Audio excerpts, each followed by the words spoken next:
Armor is one of the most important defensive elements in the game Ark Survival Ascended. This guide will teach you everything that you need to know about armor, so as a new player you can master the game, and as an expert player you're probably going to learn something new as well. There's a few components of armor that you need to learn about. 1 being protection, 2 being durability, 3 being the new trait system, and 4 understanding all the environmental benefits a good armor set can give you for survival. So let's get into it. One of the most important stats about armor is actually how much armor or physical protection each armor set provides. The role of armor in Ark is reduce the amount of damage that gets passed from a weapon or a creature onto the actual player's health pool. Conceptually, it's pretty easy to understand. The higher the armor stat, the more damage reduction you get. And we can take a look at this in game. Here we have a training dummy and we have a primitive rifle. We shoot the dummy. The total damage we're doing per second is 280. We're now going to put a full flak set on the training dummy. Now the total armor value of a flak set is 500. If we shoot it again with a primitive rifle, we'll see that we're only doing 31 damage. So the player's health pool will be reduced by 31 when wearing a flak set. But you might be thinking, if the total damage of a rifle is 280 without an armor set and we have 500 of armor protection, why is the total damage to the player not 0? Don't panic, this has got to do with a little bit of math. Armor essentially provides a damage modifier. How much damage you will actually take depends on the damage output from the weapon and also the damage modifier, which is calculated by your armor. The original calculations are available on the Ark Wiki website, and these apply to Ark Survival Evolved.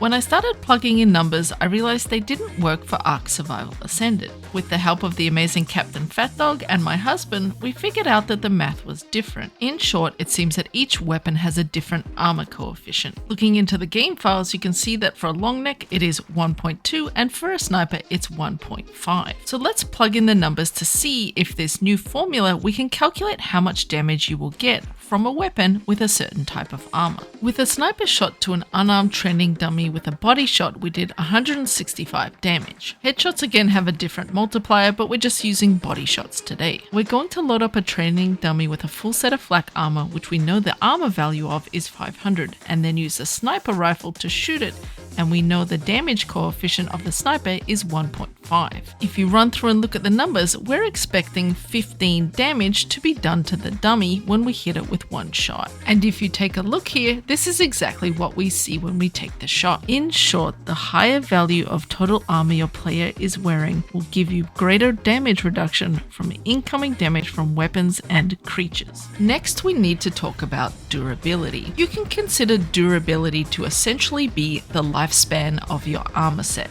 For protective style of armor sets like Flak and Riot gear, durability is essentially how much damage your armor will absorb before it breaks. One of the reasons why durability is so important is that if any piece of your armor breaks, and this is particularly in PvP and combat, you start to take a full amount of damage to that part of the body. Because you've lost the damage reduction of that piece of armor, then you start to take more hits to your health pool. In Ark Survival Evolved, it used to be that for every 16 damage your armor mitigated, you lost a point of durability. A piece of flak armor has 120 durability. This meant that your piece of flak armor could absorb 1,920 damage before it fully broke. For Ark Survival Ascended, I've noticed that the durability doesn't seem as strong as it was in ASE, so I got to testing. For this experiment, I had my husband shoot me with various types of weapons. The first shot had no armor, showing me how much damage the weapon does. The second shot, I was wearing full flak and he shot me in the chest. This allowed me to assess how much damage the armor set absorbed. Then I checked how much durability had been lost as well from the flak chest piece. I then divided the damage absorbed from the armor by the amount of durability lost to figure out how much armor absorption per point of durability you would lose over time. And the outcome is very different for ASA. It's actually about 3.1 damage absorption for every 1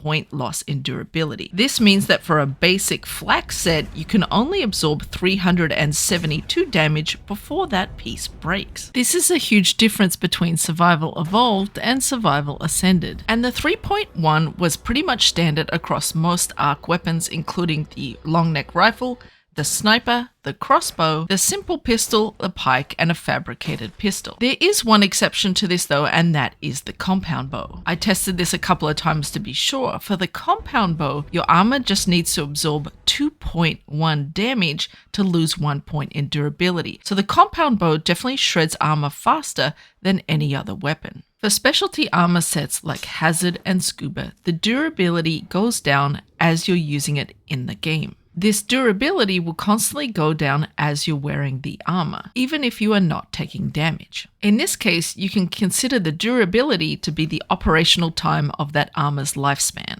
For example, a standard scuba tank has 30 minutes of operation before it will break. With the release of the Extinction map and the Bob's Tall Tales Wasteland DLC, a new trait system for weapons and armor was added to the game. Traits are obtained as a reward for completing the OSD drops. There are 5 different traits that you can apply to your armor sets. And of these 5 traits, there are 3 different degrees of each trait that are available. There's a lesser degree, moderate degree, and a greater degree. The first trait is Catching trait. When you apply this to your armor, and you're wearing your armor, you have a chance of any of the ammo that hits you to get added to your inventory. The lesser trait has a 10% chance, the greater has a 20% chance of that ammo getting into your inventory. The next trait is the Cleansing trait. And when you apply the Cleansing trait to your armor, what it will do is it will decrease the duration of debuffs that you get as a player. In the lesser version, it's a 5% decrease of the debuff. In the moderate version, the debuff is decreased by 7.5%. And in the greater version, the debuff is decreased by 10%. When wearing armor that has a marathon trait,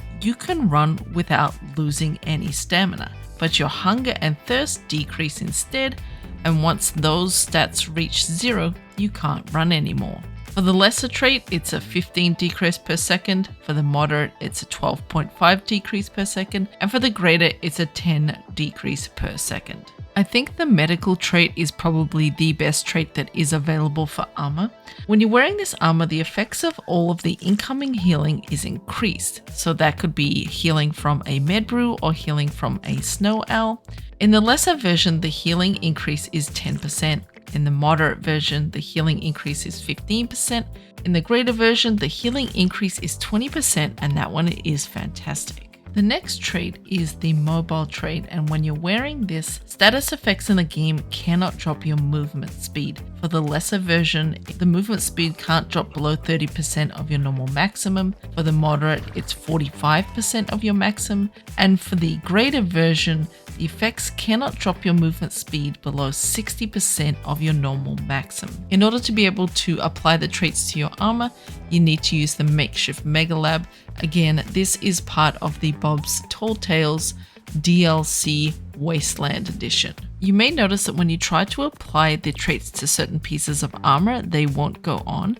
That's because you can only apply these traits to the chest piece. Grab the trait you want and drag it over to the chest piece, and now the trait is applied. You'll see a little pink icon with your armor set here. The very first armor most players will find themselves crafting in Ark is a cloth set. Cloth armor unlocks very early game at level 3. It's crafted in your inventory, and the shirt, the pants, and the hat require only fiber, and the gloves and the shoes also require a little hide. A full set will cost you 145 fiber and 10 hide. A full set is going to give you a total of 50 armor protection, as well as 30 cold protection and 60 heat protection, with a total of 25 durability. While most players will quickly move on from this type of armor, it's important to note that there are some very good benefits to cloth armor. Number 1 being it's incredibly lightweight, with the whole set only costing you 3 weight. The other is that it actually has quite good heat protection, meaning it's a great choice for maps like Scorched Earth. Its heat protection is much better than the next tier of hide, so you may want to use this as your main source of armor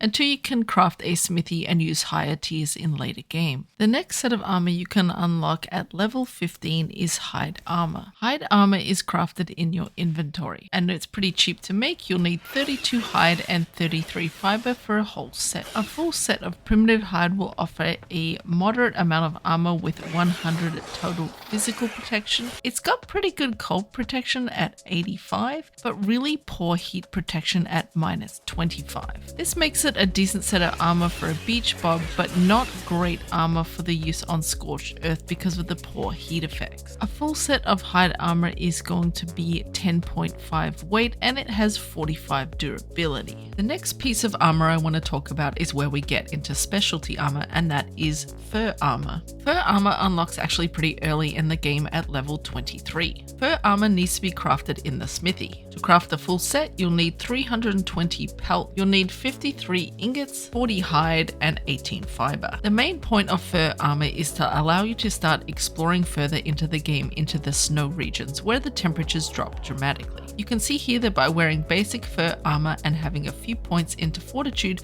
we're no longer freezing to death when we enter the snow region. A full set of fur armor is going to give you good physical protection with 200 armor. What it's built for is its cold protection, which is 250. It's terrible with heat protection at minus 105, and each piece has 120 durability. One thing to be mindful of is that fur armor does not really work when it's wet. You can see here when we enter the water, the temperature is also colder, but we're starting to freeze to death as wet fur doesn't protect you against cold temperatures. The other drawback to fur armor is it's incredibly heavy. A full set was actually a total of 34 weight. While a basic set of fur armor is good protection in most cold environments for extreme cold such as artifact caves and on Ragnarok, they may not offer you enough protection, so you may want to bring Freya Curry or go get yourself a good set of fur blueprints to craft higher end fur armor. Ironically, some of the best fur BPs are found in the hard ice cave,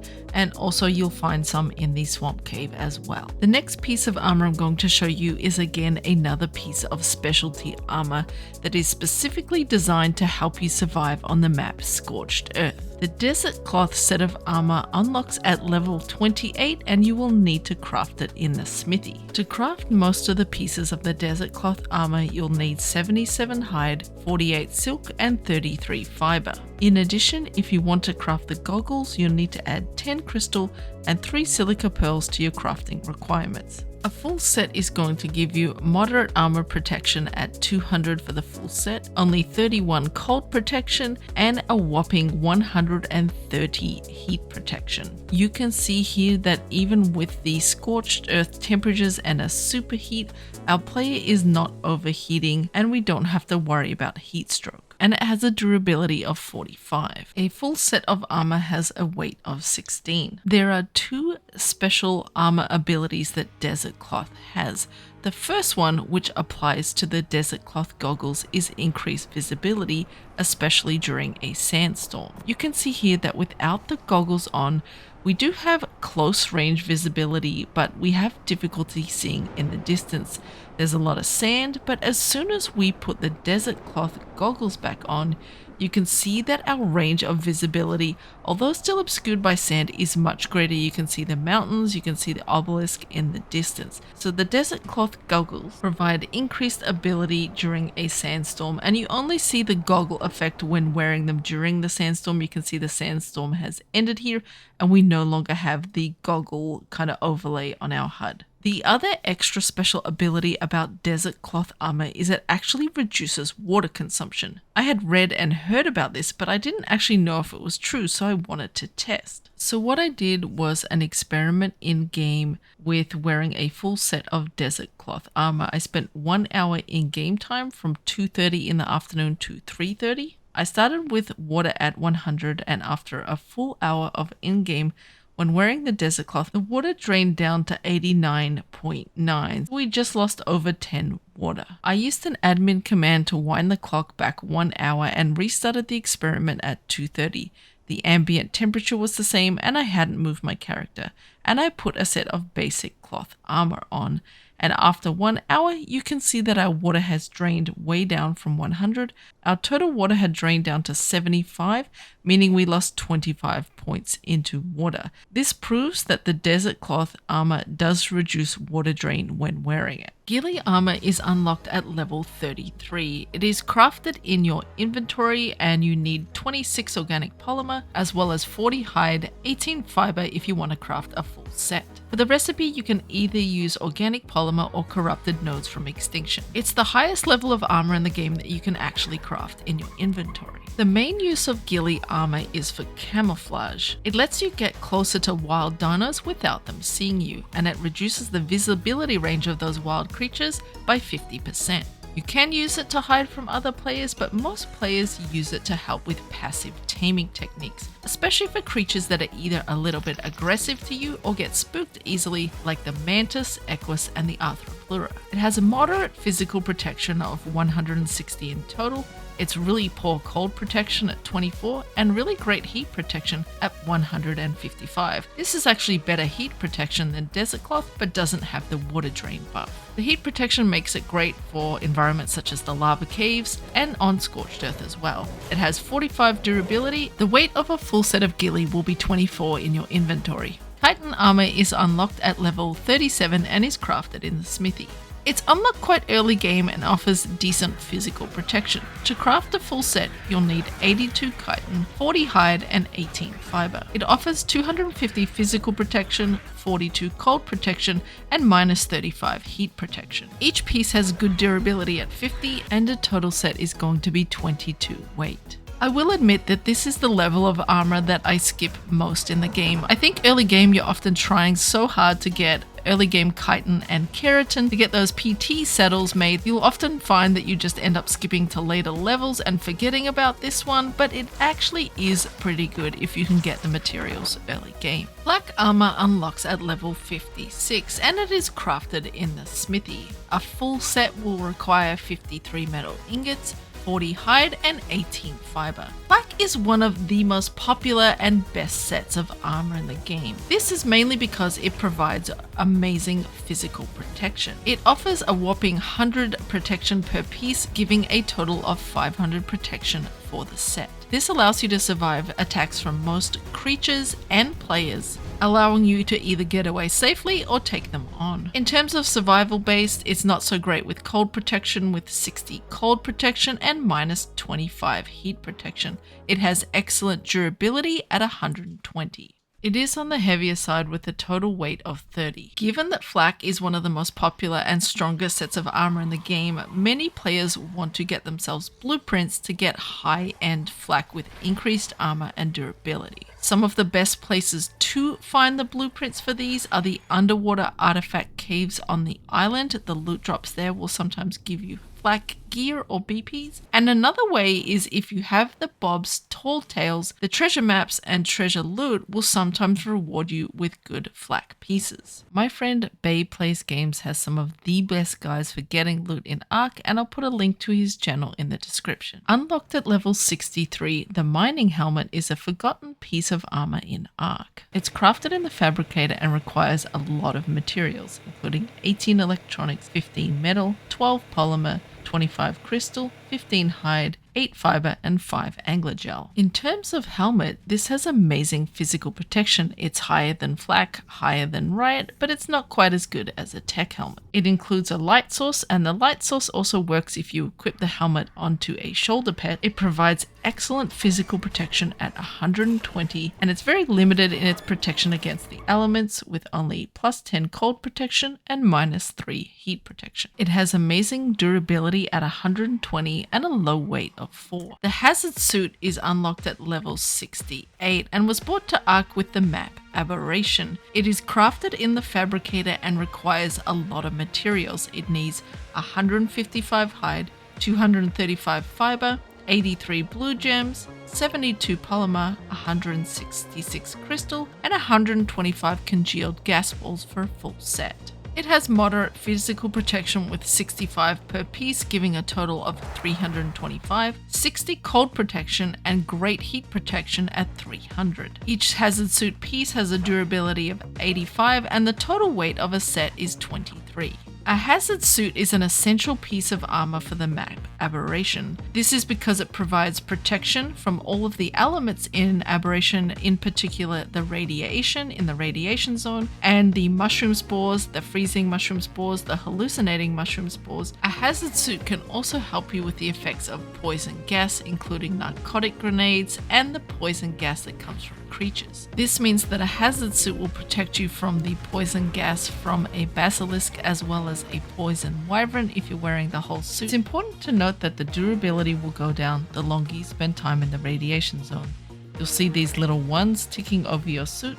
That is the durability of the suit wearing down as you spend time in the radiations. Durability is a really important stat for a hazard suit because if a piece of your suit breaks, you will succumb to the effects of radiation sickness. You'll need to replace your piece of armor as soon as it breaks. I did test the full hazard suit in the swamp cave on the island map where there is poison gas, and you still take damage from the gas there, so you cannot use a hazard suit to give you protection. Scuba armor is essential for exploring Ark's ocean biomes. It unlocks at level 81, and unlike the other sets of armor, it only contains 4 pieces. Scuba goggles, a tank, leggings, and flippers. There is no option for gloves. It's crafted in the fabricator. It requires a lot of resources, and a set is made up of 87 hide, 23 fiber, 12 chitin, 16 metal ingots, 6 cementing paste, 7 silica pearls, 43 polymer, and 10 crystal.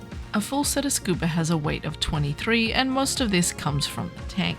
Unlike the other armor sets in the game, each piece of Scuba has a separate and unique function. The Scuba goggles allow you to increase your view distance and clarity when in deep water. However, there is a limitation with an obscurity of the side view due to the Scuba overlay. The Scuba tank replaces 20 oxygen points per 1 second when underwater, effectively allowing you to breathe underwater. Similar to the hazmat, the durability of the tank is really important. It will decrease each second it's worn, even if you're wearing it out of the water. A Scuba tank will last about 30 minutes before it breaks from durability wear. If you're heading into the ocean for an extended period, I always recommend bringing a backup tank. If you find higher tiered tanks in loot drops, this is great because it has increased durability. Scuba leggings are the only piece of Scuba that provides armor protection, and this is really low at only 5 physical protection. They also provide plus 200 cold protection, however this only applies when you're in the water and not out of it. For the full set, the cold protection is 270 and minus 15 for the heat protection. The flippers greatly increase your swim speed as you're able to swim 2.5 times faster when wearing them. However, on land, your speed will be greatly decreased. One thing that is interesting to note is that if you want to survive the poisonous gas in the swamp cave, you can actually do this by wearing 3 pieces of Scuba combined with 2 pieces of Ghillie armor. There's also 1 piece of singular armor in Ark that can help you deal with poison, and that is the gas mask. The gas mask is unlocked at level 85. It requires 20 polymer, 10 crystal, and 2 absorbent substrate, and it's crafted in the fabricator. The gas mask can protect you from many hazards in Ark, including the spit from the dilos, poison grenades, tripwire narcotics and traps, swamp fever, the poison from wyverns and basilisks, as well as poison gas in the swamp cave. It has no physical protection at 0 armor, only 10 cold protection, minus 2 heat protection, and it has 50 durability. It does not provide any protection against the hazards on the Aberration map. The durability of the gas mask is worn down very quickly over time, and they'll break within 20 minutes. So if you're using them, I highly recommend bringing a backup. The award for the most useless piece of armor in Ark goes to the night vision goggles, unlocked at level 86. These require a large amount of materials. To save you time, I'm not going to list all of them right here. So, night vision goggles, great. They help you see in the dark or see better in dark caves. On the counter of that, with night vision goggles, just like in real life with night vision, if you're exposed to light, you will see nothing but whiteness. They offer 0 physical protection, 15 cold protection, and -5 heat protection. They have a durability of 45. I don't know of a single Ark player who has ever made or used these. Basically, you can achieve the same effect of this by turning up your gamma and brightness in game. If you don't know how to do this, you can open up the command line and type Gamma 5, giving you the brightest options in the game. Riot Armor is unlocked at level 98. It's crafted in the Fabricator and requires 245 polymer, 138 silica pearls, 40 hide, 18 fiber, and 35 crystal for a full set. Riot Armor has good physical protection at 115 per piece, making for a total of 575 armor. It has 60 cold protection and -16.8 heat protection. It has an additional benefit of added torpor protection against items such as things as the club and the electrical prod, as well as attacks from the Patchy and the Thorny Dragon. However, it offers no protection against trank arrows and trank darts. Riot Armor is not widely used in the game, the main reason being its high level requirement. It's expensive to craft and repair. In particular, Riot blueprints are very expensive, and it doesn't provide that much more physical protection than a Flak set. It has good durability at 120, but is also one of the heaviest armor sets at a weight of 42. Tek Armour is the highest tier of armor in the game. It's an endgame armor set that is unlocked by beating some of the bosses in Ark. To unlock the engram for the Tek helmet, you'll need to defeat the Alpha Broodmother or the Ice Titan. For the chest piece, you'll need to defeat Alpha Dragon or the Ice Titan. For the gauntlets, you'll need to defeat Gamma Megapithecus or higher and the Forest Titan. For the leggings, you'll need to defeat Gamma Dragon or higher and the Forest Titan. And for the Tek boots, you'll need to defeat the Beta Broodmother or higher and the Desert Titan. The easiest way to unlock the full set is to beat all of the Titans on Extinction. On the Aberration map, if you defeat Beta Rockwell or a higher tier, it will unlock every piece of the Tek suit. The only way so far to get higher than primitive Tek suit BPs is by doing the legendary OSD drops on the Extinction map. Tek Armour is crafted in the Tek Replicator, and it requires a lot of ingredients to make a full set. You'll need 600 polymer, 2,250 ingots, 600 crystal, 100 element, and 275 black pearl. Once you've crafted it, it requires element to be powered. The Tek suit is the best in class armor in every way. It has great physical protection with 900 for the whole set, 255 cold protection, and 108 heat protection. If you're wearing the full set of Tek armor and it's fully charged, you also get a bonus of plus 225 hypothermal insulation and 225 hyperthermal insulation. It offers radiation protection in the aberration biome, and in fact, you can charge your Tek suit by jumping into the element rivers on aberration, but this affects the durability, so use this with caution. The whole set has a weight of 22. Just like the Scuba set, each piece of Tek armor has a unique property, so let's look into them. The Tek helmet has a few different modes, and you can activate these modes by pressing R on your keyboard. First of all, it has Pulse mode. Pulse mode highlights creatures and other survivors. Your own tribe members are colored with a green outline, neutrals are white, and enemies are in red. And this does work through walls for a limited distance. Aggressive creatures will display in red, and this is really helpful for finding buried Palovias, both in the Tek cave and in the snow caves. You can toggle it to have night vision mode on. You can toggle it to have both pulse mode and night vision. The Tek helmet provides a clear view when you are underwater and gives you oxygen so you don't need a scuba tank. The Tek chest piece lets you be Iron Man in Ark. It's a built-in jetpack that allows you to fly directly up or go into hover mode. If you have the chest piece combined with the Tek legs, it allows you to push really far forward and fly rapidly through the air. You can also activate the jetpack underwater, giving you rapid swim speed. The Tek leggings put you into super sprint mode. When you're sprinting with them on, you can run through trees and rocks, and these will break as you burst through them. When you're in this mode, you can also run on the surface of the water. The one great thing about the leggings is they let you walk even though you are over encumbered in weight. The Tek gloves give you the ability to have Super Punch. This does a base damage of 40 and scales with your melee stat. This attack can damage multiple enemies if they're close to each other, and you can use this punch to farm resources such as rocks, metal, and wood. If you combine the Super Punch with the Tek leggings when you're harvesting, it means you can continue to keep farming even though you're encumbered. The Tek boots stop you taking any kind of fall damage no matter the height, and also help you climb up mountains. My name is Krabbytron. Thank you for getting to the very end of this video. If you like this kind of content, subscribe for more, or you can click on this video right here.